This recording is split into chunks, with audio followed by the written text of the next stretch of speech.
Welcome back. One of the biggest, if expected, news from China is the prosecution of disgraced former Communist Party chief of Chongqing municipality, Xilai.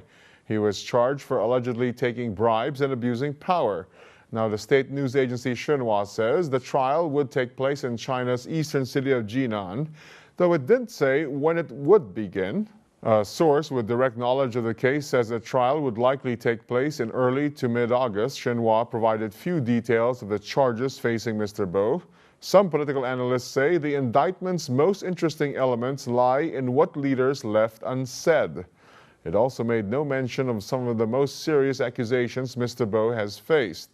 They include allegations by the party last year that while he was party chief in the city of Chongqing, he bore some responsibility for the murder of British businessman Neil Heywood by his wife, Kailai, who was convicted last year. He has also been accused of wantonly abusing businessmen and political opponents. Before he was ousted last year, Bo was one of China's most charismatic politicians and the son of a former state leader. He was popular in his role as party chief of Chongqing and was known for two high-profile campaigns, a large-scale crackdown on crime and a drive to promote China's old communist values.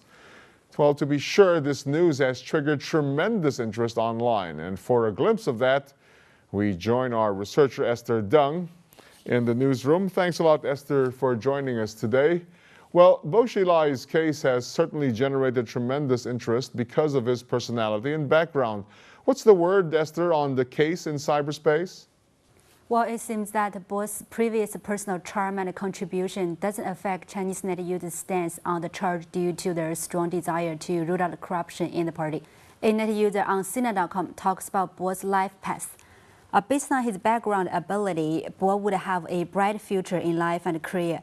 Unfortunately, along with increase of power, his ambition swells, and he becomes increasingly insolent, corrupt, and degenerate, and finally reaps what he has sown. And a remark from Wang Xiang on Xinhuanet.com shows the clear-cut stance. A person's merits and mistakes don't mix. The first emperor of Qin dynasty is a pivotal figure in Chinese history to unify the country and make a series of major economic and political reforms. But this doesn't even make him get away from accusation of being extravagant and dissipated. Similarly, some governors have played a role in enhancing economic and social development, but that role can't get exaggerated. Only if they bear the people's interests in their mind and avoid seeking personal gains, their positions can be ensured. And a poster from Anhui also says, Bo's contribution in office is already history. He does have advantages in some respects, but this can't erase his malfeasance. He has to be under scrutiny of the party and the people.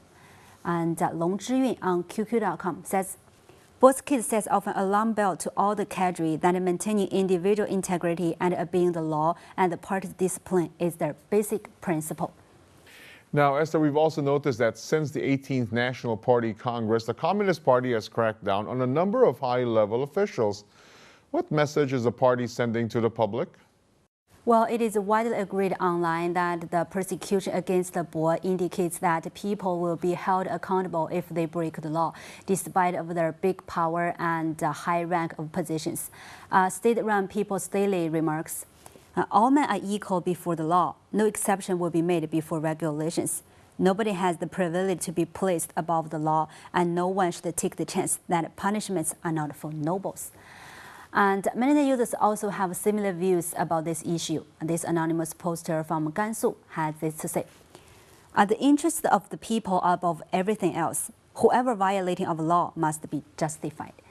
And this poster on QQ.com mentions about the President Xi Jinping's vow to crack down on both tigers and flies, referring to powerful leaders and lowly bureaucrats, saying Bo's case fully embodies the party's determination to combat corruption and the policy of being strict in party discipline. I support us to battle both tigers and flies and establish a clean government. And this poster from Chongqing stresses the importance of purging leading cadres, saying, their unlawful practices not only severely damage the party's public image, but also cause enormous losses to the country. And a post on Huanqiu.com says that some corrupt officials' flag mind of escaping from penalty is now proved wrong.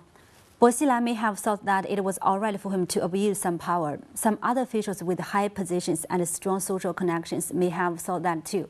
Now, after rounds of anti-corruption campaign, much less people will have this conceited thought. All right, so tell us, Esther, do netizens think that the verdict of Mr. Bo's trial is a foregone conclusion? Well, firstly, it is many net users' expectation that the trial will be conducted openly and fairly. 等待就是忍耐 from Sichuan has this to say. When we are fighting a tiger, fight it openly and fight it according to the law.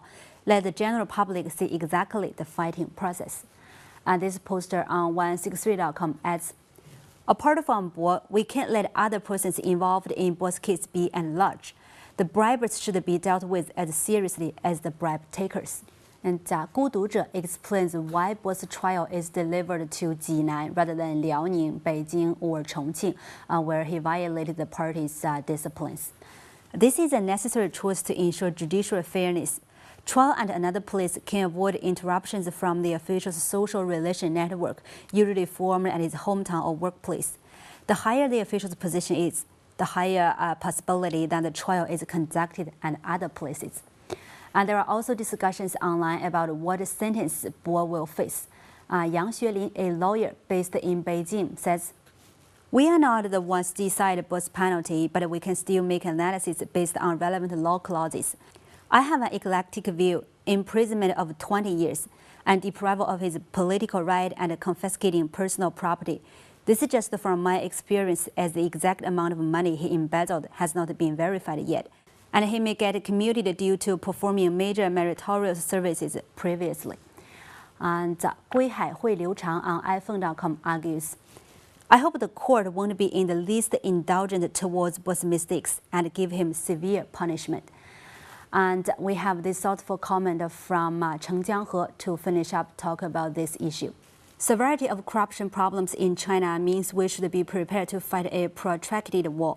The persecution against the Bo is a new starting point of anti-corruption, not a finishing point.